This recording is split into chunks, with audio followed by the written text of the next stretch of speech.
అమ్మవారికి ఒక మేకపోతుని బలివ్వండి, ఒక నల్లపిల్లిని బలివ్వండి, ఒక దున్నపోతుని బలివ్వండి అంటారు. అంటే దాని అర్థం నిజంగా ఓ దున్నపోతుని, ఓ నల్లపిల్లిని, ఒక మేకపోతుని పట్టుకెళ్లి చంపేయమనే కాదు. ఇవి మూడు దుర్గుణములకు సంకేతములు.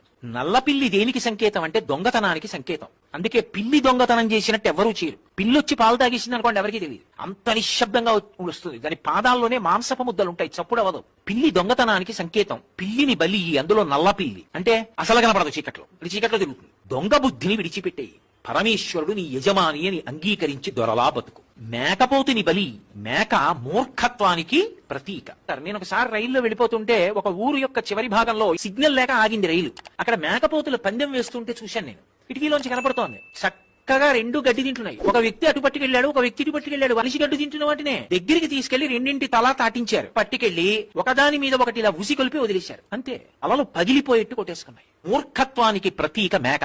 మూర్ఖత్వం అంటే తా పట్టిన కుందేలుకు మూడే కాళ్ళు. ఇక అర్థం కాకపోవడం ఎప్పుడూ తప్పు కాదు, చెబితే అర్థం చేసుకోకపోవడం మాత్రం చాలా పెద్ద తప్పు. నేను అర్థం చేసుకోను అని భీష్మించు కూర్చుంటాడే, ఆ మూర్ఖత్వంతో అసలు మనుష్య జన్మ ప్రయోజనం ఏమిటో అర్థం చేసుకోని వాడు మూర్ఖత్వంతో అన్నదమ్ముల్లా బ్రతకవలసిన వాళ్ళు ప్రేమతో బ్రతకకుండా వైరానికి పోయి చచ్చిపోయారు కాబట్టి మేకలై పుట్టారు. పునర్జన్మ సిద్ధాంతం. మేకని బలి అన్న మాటకు అర్థం ఏమిటంటే మూర్ఖత్వాన్ని బలి.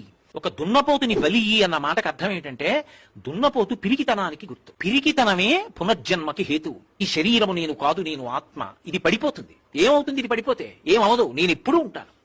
ఆ ధైర్యం ఉన్నవాడు ఇక పుట్టడం. వాడే వేదాంతమనందు అద్వైతానుభూతిలో నిలబడతాడు. సత్యాన్వేషణం చేసి పిరికితనాన్ని విడిచిపెట్టేసేయి. అది దున్నపోతుని బలి అంటే దాని అర్థం నిజంగా దున్నపోతుని చంపేయి, నిజంగా పిల్లిని చంపేయి, నిజంగా మేకను చంపేయి కాదు. మూర్ఖత్వాన్ని బలిపీఠం మీద విడిచిపెట్టు, అమ్మవారి దగ్గర వదిలే. ఆవిడ పాదాలు పట్టుకో, ఆవిడ అనుగ్రహిస్తుంది. దొంగతనాన్ని విడిచిపెట్టు, దొంగ బుద్ధిని. మూర్ఖత్వాన్ని విడిచిపెట్టు, అమ్మవారు అనుగ్రహిస్తుంది. ఇది చెప్పడం ఈ మూడిటిని బలి అన్న మాటకి సంకేతం, అంతేగాని వాటిని చంపమని కాదు. మళ్ళీ చెప్తున్నాను.